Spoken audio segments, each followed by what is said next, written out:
No dia 7 de maio de 1833, nasceu um grande compositor alemão, aquele que marcou a história da música clássica por compor com a tradição alemã, mas com espírito romântico. Ele, Johannes Brahms.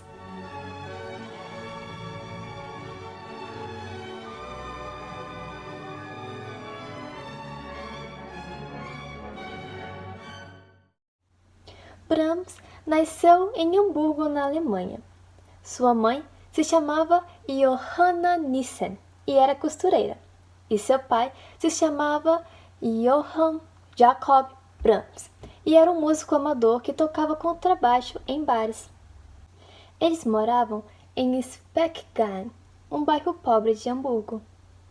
Brahms tinha uma irmã mais velha chamada Elise Brahms e também um irmão mais novo chamado Frederick, ou seja, Brahms era o irmão do meio. Um outro fato sobre a família de Brahms é que a mãe dele era 17 anos mais velha que seu pai. Rapidamente, o pai de Brahms percebeu que ele tinha uma grande paixão pela música e, quando completou 7 anos, contratou o excelente professor Otto Kossel para dar-lhe aulas de piano. Ele se desenvolveu muito rápido. Com 10 anos, fez sua primeira apresentação em público, interpretando Mozart e Beethoven. Com 13 anos, já frequentava os bares com seu pai e tocava lá uma parte da noite. Com 16 anos, fez sua primeira música autoral e os críticos deram muitos elogios. Aos 18 anos, Brahms conhece Franz Liszt, o melhor pianista de todos os tempos. Franz Liszt, até hoje, é sinônimo de virtuosismo, por conta de sua técnica impecável, suas músicas extremamente difíceis e também pela sua leitura à primeira vista extraordinária.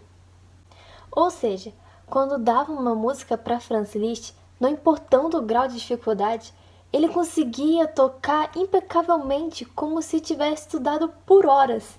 Enfim, Franz Liszt era um Paganini versão piano. Quando eles se encontraram, Brahms não gostou muito do estilo de Liszt e vice-versa. Naquela época, era normal que quando dois compositores se encontravam, um tocava a música do outro. Existe até uma hipótese que enquanto Franz Liszt estava tocando a música de Brahms, Brahms dormiu. Nunca saberemos se realmente Brahms dormiu nesse encontro ou se dormiu se ele estava muito cansado ou passando mal ou se simplesmente não gostou da música de Franz Liszt. Mas algo é fato, que Liszt também não gostou muito de Brahms. Entre tantas hipóteses, temos a certeza que o maior motivo desse desentendimento foi a diferença entre estilos, pois Brahms, por mais que ele tivesse um espírito romântico, ele preservava pela estrutura alemã clássica, ao contrário de Franz Liszt, que tinha uma inclinação para músicas modernas. O ano de 1853 foi um ano de divisor de águas na vida de Brahms. Neste ano, Brahms tinha 20 anos e fez uma turnê com o violinista húngaro chamado Eduard Heimel. E dessa viagem surgiram muitas composições, como o famoso concerto para violino, e também dessa viagem com o violinista húngaro surgiu a inspiração de fazer as danças húngaras. Esse violinista ficou tão impressionado com o trabalho de Brahms que escreveu uma carta de recomendação a Robert Schumann. Robert Schumann era o compositor mais influente da época e também era crítico musical. Quando Schumann e sua esposa viram o jovem Brahms tocar pela primeira vez, ficaram deslumbrados e Schumann escreveu para a revista que ele era editor assim: Brahms será o próximo titã, um grande compositor musical. E ele também dizia: Brahms é alguém destinado a dar representação ideal, a mais alta expressão dos tempos. Brahms começou a ser convidado mais vezes para ir na casa de Schumann, e a família Schumann se tornou a sua segunda família. Ele se apegou muito a Robert e principalmente a sua esposa Clara Schumann. Schumann estava lutando contra suas doenças psicológicas desde 1844, ou seja, ele tinha 34 anos, ele nem conhecia Brahms ainda. Mas, 10 anos depois, no ano de 1854, um ano após conhecer Brahms, ele entra em profunda depressão e tenta suicídio. Isso abala profundamente Brahms. A internação de Schumann foi um momento muito difícil para a família dele, principalmente para Clara, que não tinha notícias de seu marido e porque era muito perigoso que mulheres entrassem em hospícios. Então Brahms se colocou no lugar de irmão mais velho, sendo responsável por sustentar e também dar notícias de Schumann para Clara e de Clara para Schumann. E neste momento, Brahms acabou desenvolvendo uma grande amizade com Clara Schumann. Pelos fatos históricos, eles não tiveram nenhum relacionamento, apenas amizade. Muitos estudiosos acreditam que o verdadeiro amor de Brahms era a filha de Schumann, que se chamava Julie Schumann. O que temos certeza é que Brahms teve um único e impossível amor, e que até tentou ter outros relacionamentos, mas que não floresceu. Ele nunca se casou ou teve filhos. Em 1856, no dia 28 de julho, Schumann falece, e isso abala profundamente Brahms, que decide morar por mais um tempo com Clara para consolá-la. Nesse período, ele compõe uma música sobre as variações do tema de Schumann e entrega para Clara, como uma forma de homenagear o casal Schumann.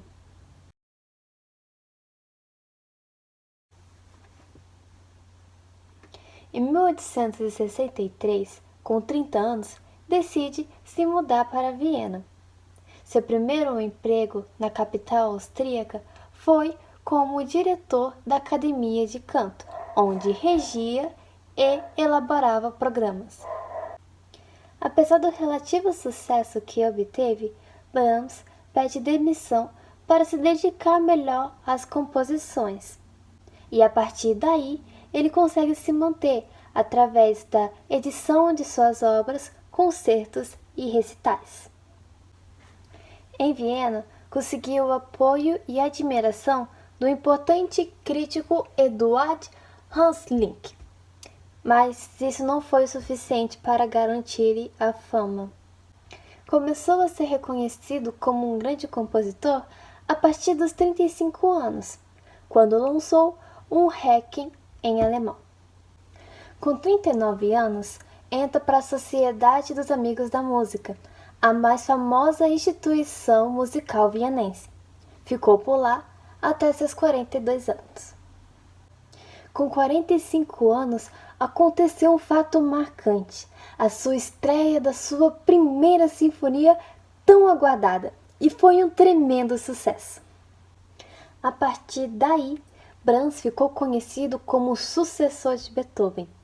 O maestro Hans von Bülow até apelidou a primeira sinfonia de Brahms como se fosse a 10ª de Beethoven, em referência à 9ª sinfonia de Beethoven.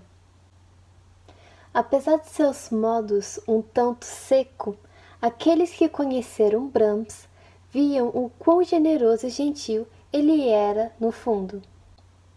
Viveu modestamente, num apartamento de 3 cômodos, e sempre ajudava as outras pessoas quando possível.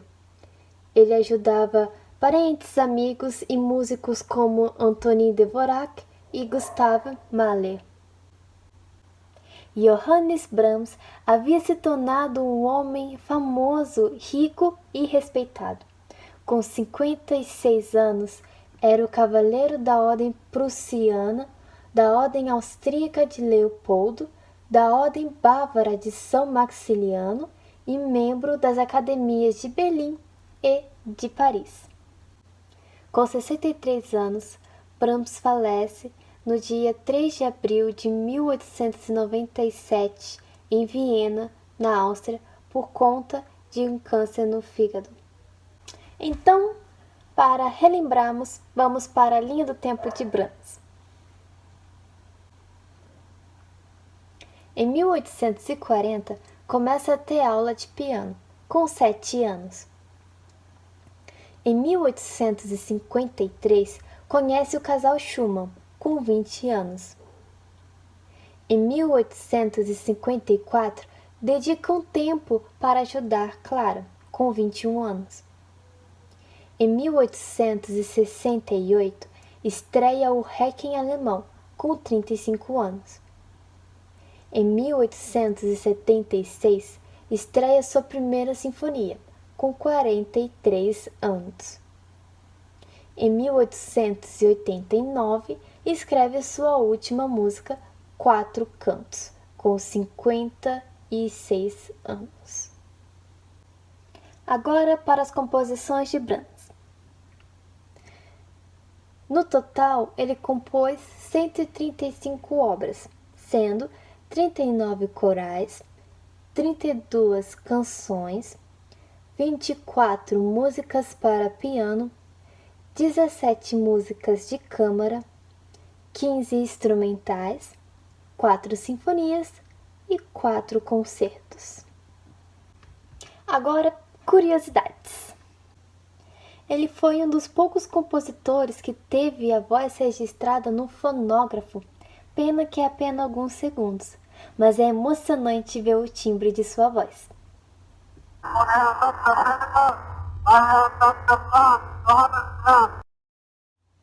Brahms compôs para a maioria dos gêneros, como concertos, sinfonias e etc., mas com exceção de ópera e balé. Falando em composição, a quantidade de obras de Brahms são relativamente pequenas em comparada à quantidade de obras dos outros compositores. Mas isso não se deve à falta de criatividade ou algo do tipo, mas sim pelo fato que Brahms era extremamente perfeccionista e ele fez questão de queimar todas as obras que ele não considerava digna ou perfeita. Brahms era de fé protestante. Outra curiosidade é que as maiores inspirações para Brahms eram Mozart, Beethoven e principalmente Schumann. Brahms faz parte dos 3 Bs da Alemanha. Mas o que significa isso? Os 3 Bs da Alemanha são os 3 melhores compositores que nasceram na Alemanha e que são considerados melhores. E são eles Bach, Beethoven e Brahms. As 3 músicas mais famosas de Brahms são a Valsa Opus 39,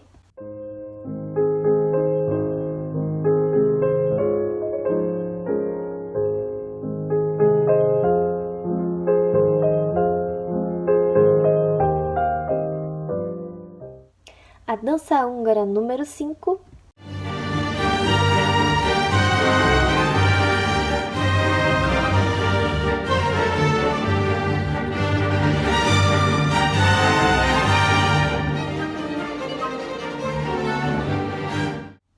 e eu tenho certeza que você já ouviu a música de Niná Opus 49.